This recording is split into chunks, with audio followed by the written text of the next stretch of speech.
He is the best rookie wideout so far, and he's doing it with Mac Jones at the helm for a lot of these games. I think we sold up plenty with one LeBron James over the years over in the NBA as well. Maybe the best player doesn't always get it. Hats off to Evans, and I think he's going to get that record over these next two games or so. By the way, I'm in a league with your grandma. It's my two quarterback dynasty league, and she just knocked me out of the playoffs. So stop besmirching her. Yes.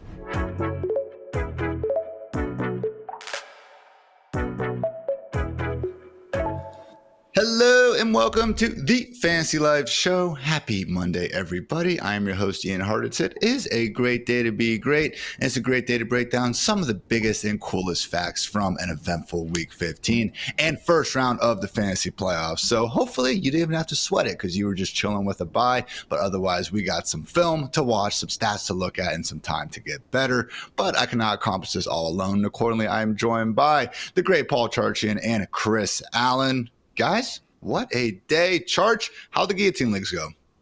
Well, I don't think I'm going to get knocked out in any this week, which is always a good sign. But we're at that stage where, early in the season, you needed like 65 points. You'd coast by. Now you need like 140 points to feel good about your team. We got 2 games left on Monday night, so there's still some drama left in guillotine leagues. Chris, W in the Allen household. How about them Bengals? Are you believing? I'm believing a little bit, but I'm still focused more on 2025. Without having their destiny in their own hands at this point, I'm kind of just leaving it up to let's enjoy some highlights from Burrow, T, and Chase, and let's just have some fun for the rest of the 2024 season. Bengals need to win out. Broncos lose out. Yeah, it's going to be tough. Dolphins lose once more. Colts lose once more. We'll see what happens, Chris. Probably not feeling good for you. But, hey, 2025, man, times will be better indeed. But, guys, before we get into some maybe, projecting for the future, let's go over what happened here on Sunday Night Football. Maybe not the most eventful game ever, but shout out to the Packers for taking home the 30-13 win over the Seahawks. They covered with relative ease as 3-point favorites. Under did cash, though, at 48. So, Chris, really with the Packers, I mean, it was dominant, man, from really start to finish. Jordan Love was cooking, found Romeo Doubs for 2 touchdowns. Christian Watson kept getting behind the secondary, and Josh Jacobs, man, continuing to solidify himself as, I think we can say, one of the best running backs in football. I am curious, though, because, again, we kind of know what we're getting with Green Bay at this point, but how different, Chris, do you think Josh Jacobs' workload would have been this year if Marshawn Lloyd was actually healthy from start to finish? It might have been slightly less than what we're seeing right now because I don't think anybody could have projected another game for Josh Jacobs having nearly 30 touches in the game, 26 rushing attempts, 4 targets.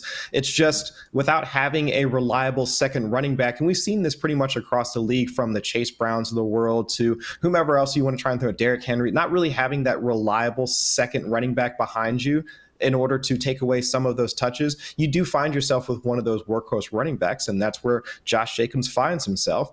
But I would say the only other portion of the Packers offense that really interests me at this point is the wide receiver Romeo Doubs. He comes back after the concussion, 23% of the team's targets, those 2 touchdowns, that really like off the floor touchdown grab that he had in the back end of the end zone towards the end of the game. I mean, just a sick catch right there.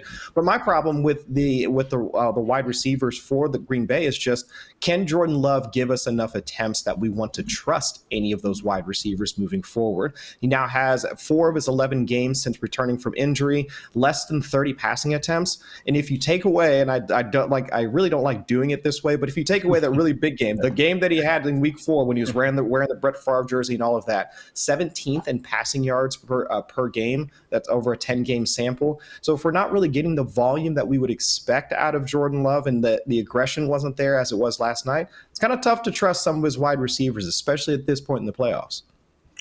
Similar problem almost to the Buffalo Bills where, problem, I'm doing air quotations with my hands out there, audio listeners, because Packers have no problems. You guys are looking awesome, looking like a very real threat to potentially take home this NFC conference here at the end of the day. But yes, when there is only one football to go around and so many capable bodies, it's tough to pinpoint during any given week, especially when you do have Josh Jacobs racking up the 3rd most touches in the NFL at 296. So yeah, whether it would have changed with Marshawn Lloyd or A.J. Dillon, Allen healthy. Who cares? We are not living in that version of the simulation. And accordingly, Josh Jacobs, hopefully, leading plenty of fantasy managers here into round 2 of the playoffs. Charge, going to talk to you now about the Seahawks, because unfortunately, man, the injury god struck again in the form of Geno Smith dealing with a knee injury. He will be getting more tests today. Now, head coach Mike McDonald did say that right now, structurally, it does look okay. So fingers crossed it's good, because if not, man, going to be tough to be overly optimistic about anyone with Sam Howell under center.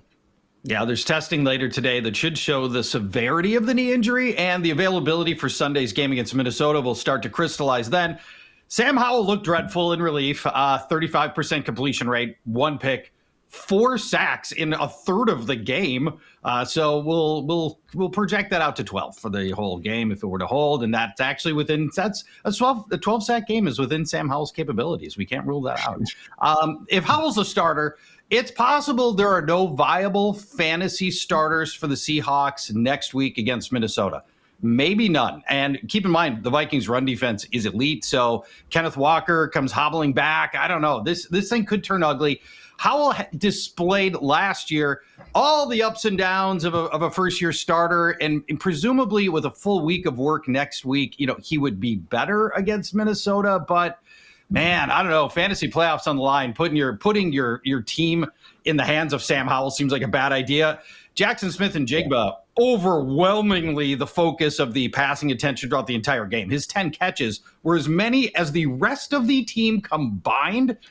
DK Metcalf's now hasn't scored in 5 weeks, hasn't hit triple digits in yards since week 4. Everything that Jackson Smith and Jigba's giving us is just coming directly out of Tyler Lockett, who's dead, and DK Metcalf as well. And then lastly, I'll mention from last night, Zach Charbonnet salvaged his day with a garbage time touchdown. I suspect Kenneth Walker comes back by next week. We'll see how that plays out. 79% snap rate for Charb. So yeah, if we do have Sam Howell and maybe Walker out again, but I'm with you. I'm not really expecting Walker to be missing too much more time. Will be a volume based, more of an RB2 play versus RB1 though, that we could maybe have if Geno was under center. So yeah, guys, the sacks really are extreme for Howell, and that's been the biggest issue. Again, not trying to completely freak out. I wasn't put in the best situation being thrust into action last night, but just over these past 2 seasons, looking at the worst sack rates in the NFL, Deshaun Watson, Caleb Williams, Will Levis, Zach Wilson, Daniel Jones, Justin Fields, and there is Mr. Sam Howell after those, not so great names with maybe an exception or 2 in there. So JSN did have those 10 catches, 83 yards on 12 targets. A lot of short stuff, actually being designed for him, lined up as a running back. So do love the usage we're getting for JSN, but again, tough to be overly hyped about anything else going in Seattle right now. So not great over there, but you guys know what is absolutely great? Knock around sunglasses. Get mine on right now. Shout out Green Bay Packers. I actually really do like this color frame combo. Green lenses, we got the yellow and the green. Shout out Lambo and the Cheeseheads, of course. And again, not overwhelming, but I'm sure you all can tell they are indeed Green Bay Packers sunglasses. You can check these out and so much more over at knockaround.com. Guys, the holidays are here, so great time to maybe get a special gift for a special someone. And why not go ahead and get one with an affordable, great looking and high quality pair of sunglasses for less than $50. If you guys are like me, you want to wear your sunglasses pretty much everywhere, but maybe not sweat the responsibility that comes with spending triple digit doll hairs on, a pair of lenses. So really do love, again, the price combination of these also just being really nice sunglasses, UV 400 protection for your peepers. And as you can see, the officially licensed NFL collection, but there are tons of other, more normal options as well, if that is what floats your boat. So again, guys, knockaround.com, just make sure you use Life for free shipping. Again, only at knockaround.com. All right, fellas, usually on this episode of the Fantasy Life show, we overreact and underreact to some storylines. And hey, feel free to still do so, okay? I'm not trying to be a tyrant over here, but going to format things a little bit differently and just go through some of the, bigger and objectively cooler stats of, again, Week 15. So kicking things off, we now have Josh Allen, guys, averaging 427 total yards over his past 2 games, and he has accounted for not 1, not 2, I'm not going to keep going, 10 total touchdowns during the last 120 minutes of football. So, Charch, in your opinion, has Allen solidified himself as the NFL's MVP? Well, I'm trying not to be a prisoner of the moment because Josh Allen has gone completely berserk in 2 straight games. And depending on your scoring system, like 90 fantasy points in the last 2 weeks. And really, Allen's been great all year. He's been a top 10 fantasy quarterback 6 straight weeks. He's been a top 10 fantasy quarterback 10 different times this year. Side note, by the way, in the fantasy community, man, do we devalue quarterback contributions? How many times have we all heard people say, oh, I'll just find one later in the draft?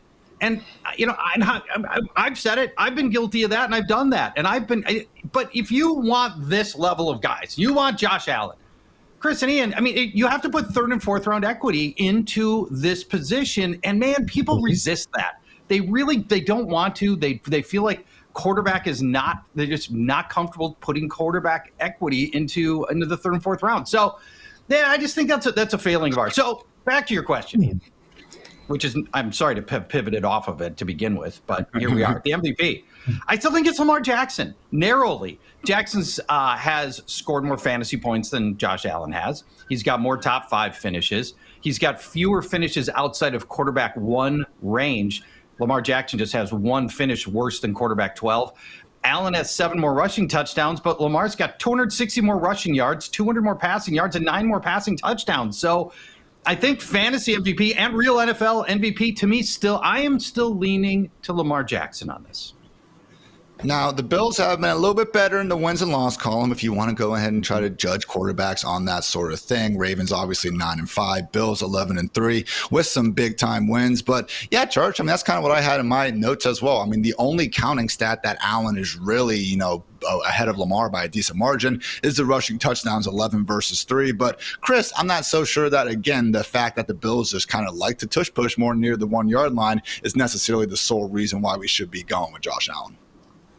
Well, I don't know, because I do have some concerns about how Josh Allen has been stat padding is probably too strong of a word, but at the same time, where you do have 11 rushing touchdowns for Allen, and then you just look at the total touchdown score between Allen and Lamar, it becomes a bit more close of a race between the two. But all the other metrics do kind of point in the direction of Lamar being the NFL MVP for 2024, just looking at how well that he's played relative to Josh Allen. Now, this is not to take away anything from Josh Allen. I think he's been really wonderful throughout the entire season. All the superlatives that Charch just laid out. Bills Mafia, please don't come after me. But if you like efficient quarterbacks, Lamar Jackson, he's 1st in EPA per dropback. Allen is 3rd. If you like rushing yards, because we do like our mobile quarterbacks, and that's part of the reason why we do look towards those hybrid QBs in the early parts of the drafts, year in and year out. Lamar Jackson's 1st in rushing yards so far this season. Allen sits down at 6th. We like passing touchdowns. Lamar Jackson is 2nd. And if we like accurate quarterback play, Lamar Jackson is 4th in CPOE, and Allen is actually all the way down at 17th. That's my concern. It's just the efficiency hasn't been there. The numbers don't really back up this case for Josh Allen, other than the fact that the Bills are now well ahead of the standings in terms of the win-loss column. They are the division lead, so on and so forth. Lamar Jackson threw for 5 touchdowns yesterday, and that just got glossed over. It really did. Nobody cared. After 4 o'clock, nobody cared about what Lamar Jackson did. It was just Josh Allen did what he did against the Lions. So that's my big concern. I still believe that Lamar Jackson should be the NFL MVP, but I know that it's the same way that we treated Patrick Mahomes after him getting all the accolades for him. We get fatigue of greatness, and I think that's what's happening with Lamar Jackson. I think we saw that plenty with one LeBron James over the years over in the NBA as well. Maybe the best player doesn't always get it. So again, I think it's a 2-horse race. If you look at the betting odds, though, it certainly seems like Allen has it all but wrapped up. -900 here, guys, as we record this on Monday morning. Lamar +750, Saquon +1500, Jared Goff +2500. I thought those MVP chants were for Tim Patrick, but I guess Goff, has some fans up there in Detroit. What about Sam Darnold? Let's get Sam Darnold into this conversation. Vikings win out. They go win the NFC North. Let's get Sam Darnold in this one. Oh, if we're doing that, just throw in Joe Burrow on top of that too, man. If we're just throwing in come on. I would just say, I think the biggest argument you can make for Josh Allen is looking at the supporting cast and just looking at the manner in which they've racked up some of these yards. But even doing that, okay, in Baltimore, I think we like Zay Flowers, but I also wouldn't say the Ravens are necessarily surrounding Lamar with the, league's best group of pass catchers. I think they replaced 3 starting offensive linemen going into this year. Look, I think if you take Josh out of Buffalo and you take take Lamar out of Baltimore. They're both royally screwed, all right? So maybe at the end of the day, we're nitpicking here. But yeah, man, Josh versus Lamar, going to be, a fun last few weeks here to see who takes the cake. Let's keep talking about those Bills, though, guys, because another cool stat from last week is that Ty Johnson managed to lead the Bills with 114 receiving yards. How many did Amari Cooper have? Why is his name not showing up? Absolutely zero, guys. Congrats to you, Charch. Charch, you had as many receiving yards as Amari Cooper yesterday. So can we reliably start any Bills wide receivers here ahead of Week 16? I'd be a little bit bitter about Ty Johnson's big day, but even with his absurd 114 receiving yards, the other runners at least got paid, right? Ray Davis and James Cook combined for 3 scores, so at least there's that. But this receiving group it's frustrating outside of my guy, Khalil Shakir. I feel like I find ways to talk about him every Monday. He's the one Bills receiver that you can just go into every week feeling good about starting. He's came through last week, 16 PPR points. We'll take that. That's a totally legit performance right there. That's even playoff worthy. That's fine.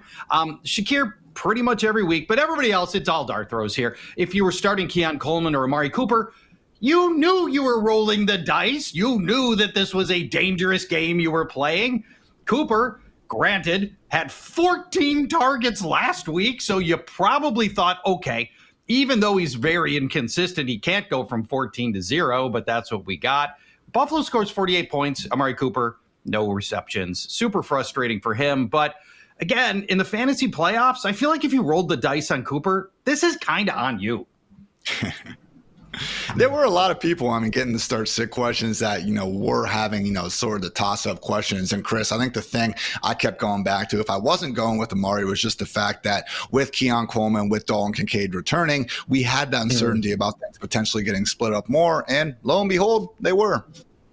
Yeah, and I think that's the tough part, because I was also coming into this game as Cooper being a guy that if you were looking for the desperation play, I think he could have been a guy that you wanted to throw into your lineup. You look at the man coverage rates for Cooper, and you know how much the Lions like to use man coverage. It seemed to set up for a game where a guy like Amari Cooper could shake a defender, wind up catching a long touchdown, something along those lines. And it wasn't just the matchup. The week prior, in another game where the Bills got pushed into a back and forth type of matchup, Amari Cooper over 20% of the targets, over 50% of the team's air yards. So at least I would say the process. We can all shake our fist at the process and the results not being there. But now it's like week 15, over five players ran over 50% of the routes. 3 players had over 20% of the team's air yards, and one of them being Ty Johnson. The only reliable player that you can start, to Charch's point, is Khalil Shakir. And he now has 7 of his 8 last games where 20+% of the team's targets, also competing for the team lead in terms of end zone targets as well. I can't really say that he would be the most reliable target. It's between him and Dalton Kincaid on a 1-game sample, seeing him come back and get around 20% of the targets as well. Those would be the only 2 that I could trust. But outside of that, you really are throwing darts at the dartboard if you want to roster any of the Bills wide receivers or just pass catchers in general.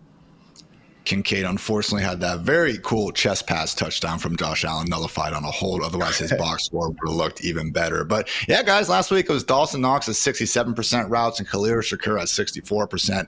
Only guys, again, eclipsing that 6% mark. So nobody else just on the field enough to really be trusting it. But with that said, again, shout out to Charch's original point, Khalil Shakir, wide receiver 29 this season in terms of PPR points per game, tied with Zay Flowers and ahead of guys like Tyreek Hill, George Pickens, DK Metcalf, and Jaden Reed. So certainly a very good draft pick for anyone out there that was loading up heavy with some RBs in the early rounds of fantasy drafts. Unfortunately, those people were not too pleased with how things unfolded here this past Sunday.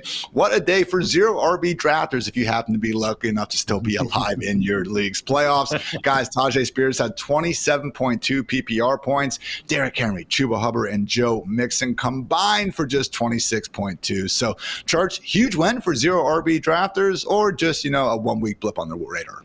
Yeah, probably a 1-week blip on the radar here, especially for Spears. Pollard entered the game injured, and then a couple of times he was on the sidelines getting worked on, and he didn't miss a lot of plays, but he missed a few plays, and Spears just took advantage of a juicy matchup with Chris's Bengals. I think this is probably a one-time event here for Tajay Spears. I don't know that many people were in a situation where they had to start him or had the foresight to start him. And some of the big-name guys that we normally like, Henry, Hubbard, Mixon, down games, shockingly down. Derrick Henry hasn't scored in a month. I didn't think we were going to say that at any point in time here. Henry hasn't topped RB12 in 5 straight games. And the weird part about this, I mean, his scoreless 67 yards. The Ravens had a commanding lead throughout the game. They won by 3 touchdowns. You'd think at some point just the game flow would have been John Harbaugh running Henry copiously and just coasting to victory. Never happened. Weird. Then there's the Chuba Hubbard situation. Also weird. A super quiet game. Miles Sanders out on IR. Jonathan Brooks on IR. Raheem Blackshear with a blunt force trauma to his chest, not able to play. And yet Hubbard only got 10 carries. Now, granted, they were playing from behind throughout the game, but still only 10 carries for probably your most reliable offensive tool in Chuba Hubbard. That was weird. And then Joe Mixon, total duds in 2 of his last 3 games. I mean, total, utter, complete duds. Yesterday, only 23 rushing yards. 2 games ago, 22 rushing yards. I'll yield the floor to Chris on this, and maybe he can help explain why this is happening. But I don't know. This is a weird one. The Houston offensive line is not good, and I think that's certainly part of it. But Chris, you know Joe Mixon intimately from his years in Cincinnati. Do you have any insight into what's going wrong with Mixon here now in Houston? No, and nothing really stuck out from Sunday about his play, because I thought the way that Bobby Slowick, I would say the one thing that he has done well with that offense is how he used Joe Mixon. You saw a lot of the power type run scheme that the Cincinnati Bengals are having used, where it's just you take your gap and you try and run straight forward, and that's a lot of what Joe Mixon was doing here in Cincinnati. Whereas the switch for him down in Houston, running a lot more outside zone, like moving more towards side to side, and that works for a guy like him, where he can at least use a bit more of his shiftiness in order to create after contact. So seeing yesterday's game, I was actually somewhat surprised with him having a lack of production. I know Miami's run defense has been a tough out for quite a while this season, but overall, I would have expected a bit more out of him, especially seeing how well at least the connection between Nico Collins and CJ Stroud was. Really is just amazing, guys, because all these players and Saquon Barkley as well were fantastic picks. All right, we can say that. Doesn't matter what happened this last week. They were great picks at value based on what they provided this year. Yet, we're going to see a lot of best ball teams eliminated that had them. We're going to see a lot of fantasy teams that had to play in the first round not be able to get by. And it just takes me back to how freaking random fantasy football can be out here. You know, as much as I would love to say that we have that secret skeleton key for this type of stuff happens, guys. And it's one of these things where, you know, the best gamblers in the world hit 57% of their bets, I think, is kind of what they need to be profitable against VIG and all that. And look, I think if I play my grandma in fantasy football 100 times, I think I'm winning more than 57 of those. But it's also probably not 90. It's probably not 80. You know what I'm saying? So weird stuff does happen out here. And I'm very curious to see, again, how we're going to, you know, see some of the lessons reverse engineered from this season at the end of the day. So yes, plenty of good practices we can do to put ourselves in the right positions. But got to remember, guys, ball isn't even round out there. Weird stuff can happen in the NFL. So also weird stuff can happen for the New York Jets, just like Aaron Rodgers leading the freaking team in rushing with 45 yards yesterday. Charge, can we trust any of these Jets RBs at this point? By the way, I'm in a league with your grandma. It's my 2-quarterback dynasty league, and she just knocked me out of the playoffs. So, you know, stop besmirching her. Yes, she is very, very skilled. Do it.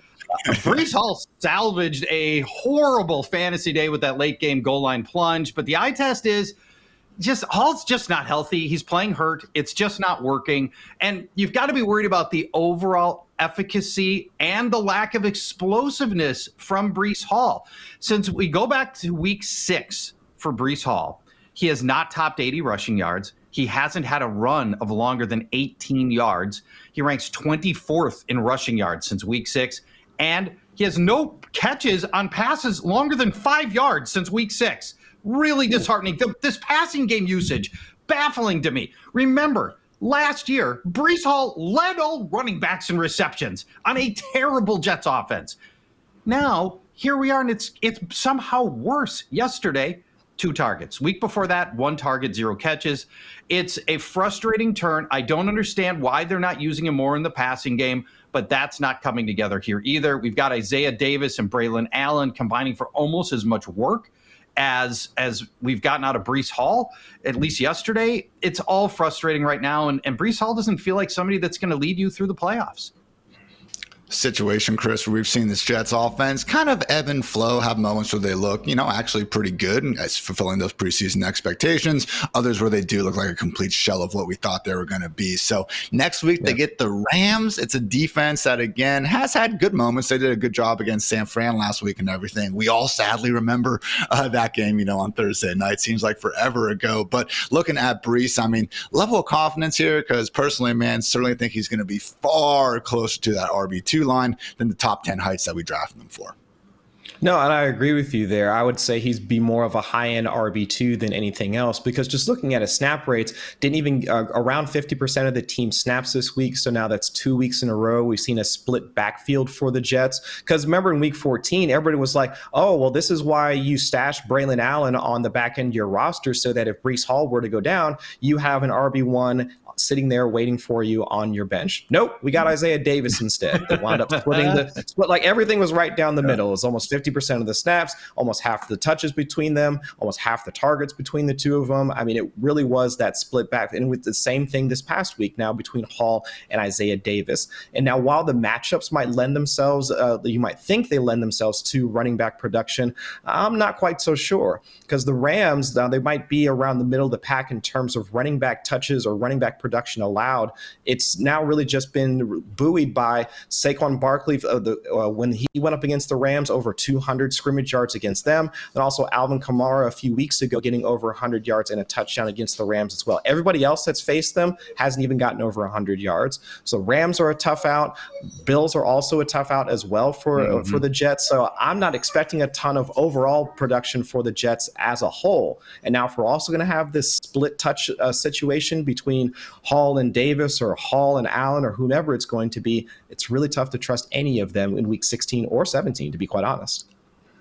Said it a million times already. I'll probably say it a few more, but Breece did have 39 touches in a meaningless Week 18 game last year, so wouldn't completely put it past the Jets to do something stupid like feeding him a ridiculous workload with the season completely dead. But again, for the time being, until we see that, certainly need to be adjusting those ranks, not exactly in the right direction. So good stuff there, fellas. Now let's get into some more cool stuff right after a quick word to our friends over at Game Time. Guys, we all know there's nothing like being at a game in person, especially around the holidays. Personally, got my eyes on the Buckeyes versus Volunteers game coming up this Saturday. Still got that, sick taste in my mouth, as does the rest of Columbus, about a game we're not going to keep going into that happened a few weeks ago. But new week, new us, and man, the horseshoe at night. Thank God, not another big noon kickoff, with all due respect to big noon kickoff. We actually get a primetime event there. And honestly, there's no place I would rather go to try to find tickets for that event than at Game Time. They are my go-to for finding amazing tickets, but not just for sports, guys, also for concerts and shows too. I was actually scrolling through the Game Time app the other day, and I came across a favorite feature called Game Time Picks, and it is a total game changer. Game Time Picks curates your experience, showing you the best deals on great seats, and they make it so easy. It is truly a no-brainer, people. Seriously, Game Time takes all the guesswork out of buying tickets, and you can find out for yourself by downloading the Game Time app, creating an account, and using code LIFE for $20 off your first purchase. Terms do apply, but again, create an account and redeem code LIFE, L-I-F-E, for $20 off. Download Game Time today, because what time is it? Game time. Guys, Brian Thomas Jr., pretty good at football. In fact, he's the wide receiver 8, averaging 20.4 fantasy points per game since week 11. Chris, in your opinion, best rookie wide receiver in the NFL? I don't know. I want to say it's Malik Neighbors, just because we saw a longer track history of Neighbors instantly coming in, being the alpha for his team, and not just being the alpha. I'll always be biased towards one of the high-end route runners. That's just, I come from the Matt Harmon school of wide receiver scouting, and if you can show me a guy that has good release technique, can be used on pretty much every single route, that you can put him under any concept and still be a top-end wide receiver, that's the guy I'm typically going to gravitate to, and that's what Malik Neighbors has been so far this season. And so, but the problem for him is obviously his quarterback situation. It brings him completely down. So, but for Brian Thomas specifically, I think it's good to see the fact that he came into the league in the earlier parts of the season, weeks 1 through 8, when it was still him, Christian Kirk, and Gabe Davis, and perform as a perimeter wide receiver. Like less than a third of his routes or less than a third of his snaps were played from the slot, still capable of earning targets, still capable of producing downfield at around a 13, 14 air yard per target pace. Now, without Kirk, without Gabe Davis, it really is just him being the only show in town for Jacksonville. His route diversification has ticked up. Seen him used more on in breakers. I mean, beating guys over the head with his own release technique, and seeing him evolve into this guy where he's now first in yards amongst all rookie wide receivers, second in targets, and now first in touchdowns, at least across the position for the wide receivers for his class. So let's see what the 2025 brings us and how Jacksonville tries to reshape its offense now for the third time with Trevor Lawrence under center. But I will say that he's probably my 1B. I still think it's Malik Neighbors. I'd say he's the 1B to Neighbors 1A. Certainly stacking up nice historically in terms of his efficiency. Yards per route run leaders, guys, since 2014, OBJ, A.J. Brown, Justin Jefferson, Puka, Jamar Chase, Chris Olave, Rashee Rice, Tyreek Hill, Ladd McConkey as well. But then, yes, at 2.27, Brian Thomas Jr. So, Charge, Chris brought it up. I mean, he has been aided at least a little bit by Christian Kirk and Evan Ingram having their respective season-ending injuries. But, man, I still remember back in week 1 when BTJ was giving Jalen Ramsey all kinds of troubles, even if it wasn't showing up in the box scores. So looking at him moving forward into 2025, even Charge, Trevor Lawrence should be back. I'd be shocked if he isn't. 250 million reasons why, but new offense, but with a healthier core. I mean, are you buying that he can keep up this borderline wide receiver 1 production? Absolutely am. And I'm not going to be hedging nearly as much as Chris is. I think Brian Thomas is great. He is the best rookie wideout so far, and he's doing it with Mac Jones at the helm for a lot of these games. I love the separation. I love that he catches what's thrown to him. He's got, for a rookie receiver, he has 1 drop in his last 9 games. Not bad. Nice. He's physical. He's got that big body. He's averaging a contested catch win per game this year. That's terrific as well. As Chris already mentioned, leads rookies in receiving yards. He leads rookies in touchdowns. He also leads all rookie receivers in yards after the catch, 6.8 yards after the catch.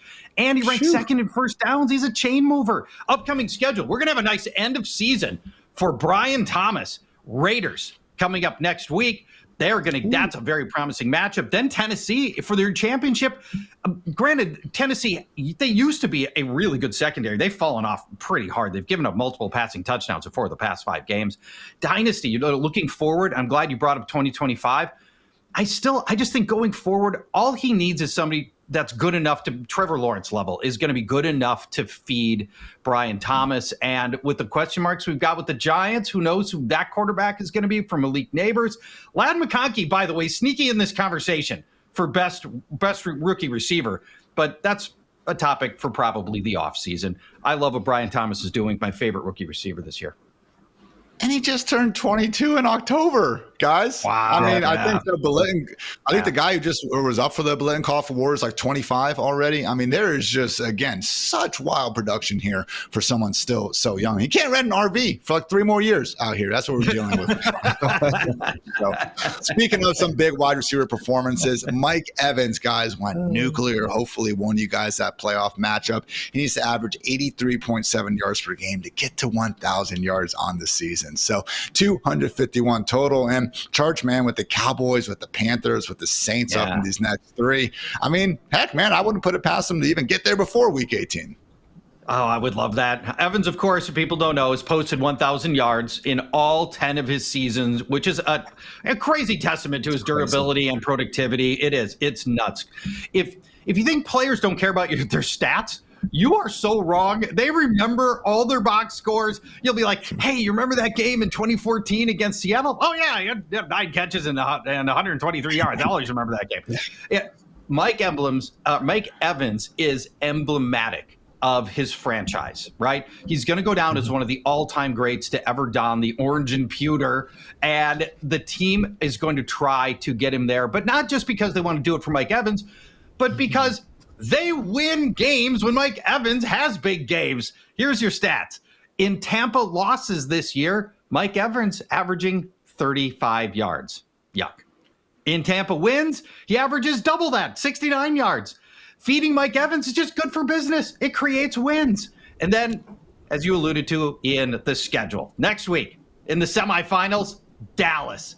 This is a very inconsistent pass defense, and they're missing their best cornerback, Trayvon Diggs. And then championship week, we get Carolina. They've allowed the most passing touchdowns, tied for the most, 27 already. They just got surgically dissected by Cooper Rush. So I like Mike Evans' chances here of finding his way to 1,000 yards. Not just the yards, Chris, but hey, those touchdowns certainly help in fantasy land as well. And with 22 over these past 2 seasons, Evans is tied with your boy Jamar Chase for the NFL high. So, going into this week, I had him ranked wide receiver 6. I don't think it was exactly a surprise, Charch. I'm sure you had him in that wide receiver 1 territory as well. But man, Chris, if we want to talk about someone who actively could finish as the overall wide receiver 1 in the fantasy playoffs, might just be Mr. Evans. I think so, and it's not just because the team wants to force feed him the ball in order to get him this record or to continue his 1,000-yard streak going on. It's just because the offense works, to Charch's point. Okay, let's say if you don't like the efficiency, if you don't care about efficiency stats, because we quote like EPA per target and all that other stuff. I mean, Evans is sitting at 3.73 yards per route run since he came back. That's a 4-game sample. All right, let's say you don't care about that. What about the offense continue to move down the field? 34 of Evans' targets have turned into a first down. 34 targets, 18 of those have turned into a first down. I mean, that's double that of McMillan. So only 7 of his have gone for a first down or touchdown. Same thing for Sterling Shepard. All right, let's say if you don't care about that, you want the big plays. You want the highlight reels. 9 explosive catches for Mike Evans since coming back. And that's actually the combined total of both Jalen McMillan and Sterling Shepard. And to your point, Ian, I mean, if you like the touchdowns, 3 touchdowns. I mean, yeah, Jalen McMillan has gotten into box 3 times since also coming back from his injury. Nobody else has scored that many times so far in the last month of action for the Bucs. So it's just this offense works with him on the field, and he is integral to how they operate. Now, on the plus side, I mean, having a guy like the offensive coordinator, Liam Cohen, in there in order to reshape the offense without Evans and Godwin on the field, I mean, the Bucs should be praying that they had, or be thankful that they have a guy like him on their staff so that they can continue their playoff push without having Evans on the field. But with him there, I mean, this is now going to be one of those guys one of those teams that you probably don't want to face in the playoffs, given his connection with Baker Mayfield. So hats off to Evans, and I think he's going to get that record over these next 2 games or so. Hey, man, I think we all agree Lions and Eagles are the 2 best teams in the NFC, and Tampa Bay Buccaneers beat them both this year. People forget. How about that? People do not forget, though, how good A.J. freaking Brown is at football, guys. Double-digit targets for the first time since week 1. Found the end zone as well, and seemingly life is good in Philly once again. Charge, I had him ranked as wide receiver 11 last week. You had him ranked as wide receiver 12. It's not like we were recommending getting him out of the lineup, but, man, What's it now? 3 teams left in guillotine leagues. Was this performance enough for you to get him back in that sort of top 6 situation where, yes, even amongst the league's best, you are going back to the well with AJB? Oh, this is hard. I'm not sure. Let's talk it through. I mean, the issue isn't that AJ Brown isn't good. Obviously, he's really good. It's just the Eagles don't need to pass that often. This is a volume problem. They're playing with leads always, basically, and they're just philosophically opposed to passing unnecessarily. Last week, I believe it was Dwayne McFarland who noted that the Eagles have the highest running play over expectation percentage in the league. This is a team that just wants to run the ball, and that's especially true near the goal line, inside the 5-yard line. The Eagles have run the ball 31 times. Chris and Ian, they've thrown the ball 9 times. 9 to 31. Then obviously the tush push plays a big part of that, but still, that's where you get easy passing touchdowns. And for a big body guy like A.J. Brown, right, who could bully his way, where he needs to run 3 yards, just box out a defender and get the ball, they still don't do that. You know how many times A.J. Brown has been targeted on plays that started from inside the 5 this year? None. 0. Which is, to me, that's ludicrous. But that is just the reality of this. So we've got a full season of inconsistent results from Brown, and Philadelphia's winning this way. What they're doing is working. There's no mandate to change anything. Here comes Washington. Here comes Dallas. I think Washington feels like a relatively neutral matchup. Dallas is a slightly plus matchup. In the earlier matchups between these 2 teams, they've already played both. Brown was wide receiver 34, wide receiver 15. I don't think I'm not going to overreact to this game and automatically put A.J. Brown right back up into my guillotine lineups into the top of my rankings. It was kind of the perfect storm where Steelers are good everywhere, don't get me wrong, but they can be so good against the run that it was one of the few teams that could actually force the Eagles to start airing the ball out more. And it was a good reminder that, again, the Eagles can't do that when pressed. But Chris, really just comes down to, can Washington get Philly in that mode? And I kind of lean towards no. No, it's tough to say, especially after they didn't really come out and playing all that well against the Saints and most of their backups in week 15. So that's my largest concern. But for A.J. Brown, I don't see what the biggest the big consternation was around starting him. You've got going into week 15, 9-game sample. There was only 2 games of those where he had less than 20% of the team's targets. Over the 9-10 game stretch, he was number 1 in target share amongst all wide receivers since coming back from his hamstring injury earlier in the year. But to Charcher's point, the problem is the offense as a whole. It's not A.J. Brown. It's the fact that once they're playing with leads, they're not passing as much. I mean, Jalen Hurts was averaging 11.5 dropbacks per game in the second half. That's the league lowest amongst all quarterbacks. I mean, they're 18th in red zone dropback percentage as it was anyway, and most of those turn into scrambles from Jalen Hurts. So for A.J. Brown, he is one of those wide receiver ones for his team. He just happens to be on an offense that's just more predicated on the rush than the pass. So having him, all of the stuff that was going on in the media, all the stuff that was saying that he wasn't really the team's wide receiver one or anything like that, it was just more of how much more they can pass once they actually get into once they start to take the lead in games. And this was the first game we finally saw it. But if this is going to be another game next week where they're going to make up a lead against the Commanders, I don't really see a scenario where we're going to see it happen twice in a row. So I'm with Charch. He's more of a low-end wide receiver one than somebody that you have to force into lineups for week 16. Obviously, a very high-end real-life wide receiver one. Only Puka Nacua averaging more yards per route run than AJB this season. So, yeah, Philly, you guys are winning games. You guys are awesome. And honestly, just I think a really good reminder that when you are in the playoffs facing a team like the Lions, where maybe you do need to pass the ball, certainly still more than capable with the gangrene. So, guys, still got 3 more cool stats on the way. But first, I want to give a shout-out to our friends over at DraftKings.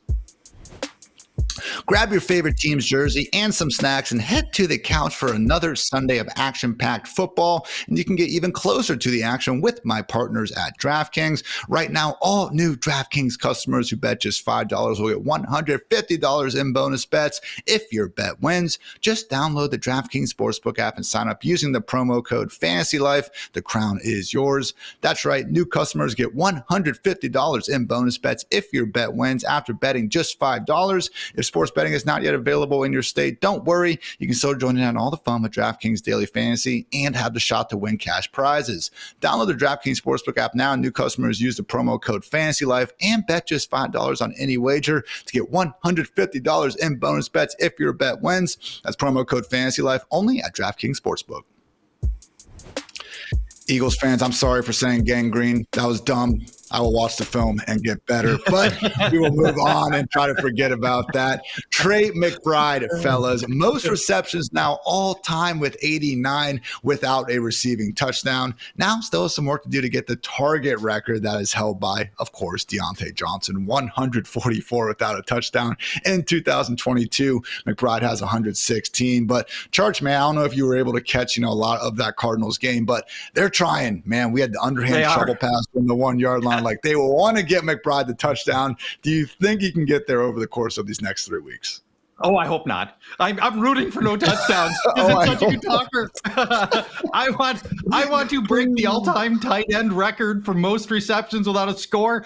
Ian and Chris, the 3 of us are a month away from having to do 30 off-season shows with content to fill and no on-the-field news. I need some great off-season talkers. And Trey McBride catching, let's say, 110 passes without a touchdown will be a great segment killer. So I'm rooting for that. And I want to have a guest mathematician on who will break down the statistical improbability of Trey McBride's scoreless season. And I want him to look like that guy right there. That's the mathematician I want to have on. He should look just like that guy. I took Calculus 1 in college, and my professor was depressingly handsome. He had long, flowing, like reddish hair. He had always had like 5-day stubble every day. He was kind and caring. He had math parties with tea at his quaint little house. I want that guy. I want the guy in the picture as my calc teacher. He should look weird, and he should have all the crazy hair going all over the place and the glasses. That's the guy that I want as my mathematician, and that's the guy I want on this show as we keep McBride's futility streak alive. But it won't be easy this week because it's the Panthers. They rank dead last in tight end defense based on ESPN fantasy scoring. They've allowed 10 tight end touchdowns. That's tied for the most. And the Panthers have allowed a tight end rushing touchdown already this year. And McBride's got one of those already. So I'm nervous about Trey McBride keeping the streak alive this week.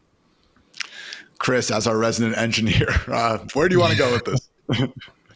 I mean, honestly, that picture looked like one of my graduate school professors from one of my math classes that I took. So I could probably look him up and get him on your show, Charch. I'll do you a solid. I'll reach out to him and see if he's, I'll see if we can do it. But for Trey McBride, so the funny thing is, without scoring a touchdown, he's actually third in PPR points per game amongst all tight ends. That's without scoring a touchdown. And that's normally requisite for the touchdown position. I mean, our tight end position. I mean, think about all the tight ends that we think on a week in, week out basis, like, oh, well, he could fall into the end zone and be a top 12 guy. I mean, how many of us were hyping up Stone Smart for this past weekend as a guy that you should be rostering just on the auspices of if he catches a touchdown from Justin Herbert, he's top 12. But for Trey McBride, not having to do any of that and still be a top 6 tight end on the season is just a testament to how much he's being used in the Cardinals offense. I mean, he has completely separated himself from Marvin Harrison Jr. as a target earner so far, over 100 targets, where Marvin Harrison is still sitting just short of 100, around 92 or so. Same thing from a yardage standpoint. He completely separated from any of the other pass catchers for Arizona as of right now, and it's just without him on this offense, you could really start to highlight the struggles of that weak connection between Kyler Murray and Marvin Harrison and the rest of the ancillary receivers, whether it's Greg George, whether it's Michael Wilson. I mean, insert name here. It's just that, I mean, for right now, Trey McBride is the team's wide receiver 1. It's just hopefully he gets into the box next week against the Panthers. Just imagining like Marty McFly rolling up in August, handing you a note and just being like, hey, Trey McBride's going to have 0 receiving touchdowns after 15 weeks. You wouldn't touch him in fantasy. Man is putting up these numbers. So you know who is catching touchdowns though, guys? Noah Gray. He now leads the Chiefs with 5 receiving scores. What an absolutely, great time to be alive. Unfortunately, good times might stop rolling because Patrick Mahomes dealing with a knee injury that does not look good. Might actually be ankle, but we'll get some more information soon. Andy Reid said he's day-to-day. Ian Rappaport said week-to-week. So, Chris, we'll see what goes on here. But, man, if we do lose Mahomes from the equation, it's not like we were feeling great about these pass catchers before in Fantasyland. Going to be pretty tough to feel good about any of them if Carson Wentz is under center. No, because the hope would be that a guy like DeAndre Hopkins would have taken the wide receiver 1 reins, but we haven't seen him crest a 70% route rate since he got there to the Chiefs. And also, he's only been above 20% of the targets just twice. Xavier Worthy, if he could stay in bounds a couple of times after he catches a pass, sure, we might want to have him in our wide receiver 3 or flex position, but that hasn't been the case. He had to get there yesterday as a rusher. Then, of course, Juju Smith-Schuster just pops up for a touchdown here and there. Like, he didn't even get over 10% of the targets. So if they're continuing to spread things out and have more of an approach of let's just get everybody to the postseason healthy and limit their workloads, which is the way that I'm kind of looking at how they're rotating a lot of this pass catching core, it's tough to trust any of them if they don't have the magic of Patrick Mahomes, of the pocket presence, the ability to scramble and keep the offense moving when things don't work out down the field. It's tough to trust any of these guys. And it's not, who would you want to have on your roster right now? Do you want DeAndre Hopkins in his 6 PPR points per game so far without him having a touchdown? Do you want Xavier Worthy bobbling another pass out of bounds like he has in the past 2 to 3 weeks? I don't want any of that. So let's just keep the Chiefs away and just wait for them to trudge through the playoffs once we get into January. Passing games muddled. We're still seeing 3 running backs rotating as well. Not exactly Isaiah Pacheco taking over. And Charch, I mean, we got the Texans, Steelers, and Broncos to close things out, man. I think the most likely answer to which Chiefs you should start is just no. None. I mean, that's the easy answer here, especially with Carson Wentz at the helm. Last time we saw Carson Wentz play a game against an opponent that was trying to win, so we're throwing out Week 18 games here, was late in the 2022 season, in which his game featured no touchdowns, 3 picks, and he led the Washington offense to 10 points.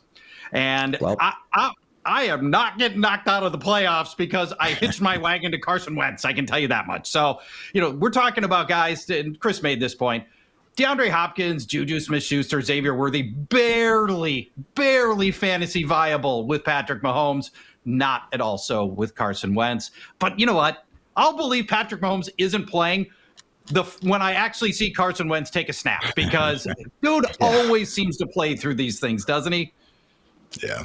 Andy Reid did say, well, if it was an emergency, Mahomes would have gone back out there, and who are we to, disagree with that? So last one, though, fellas, going to stick with tight ends here, because Mark Andrews now leads all tight ends with 8 receiving touchdowns since week 6. Mid-range tight end for you, Charge the rest of the playoffs?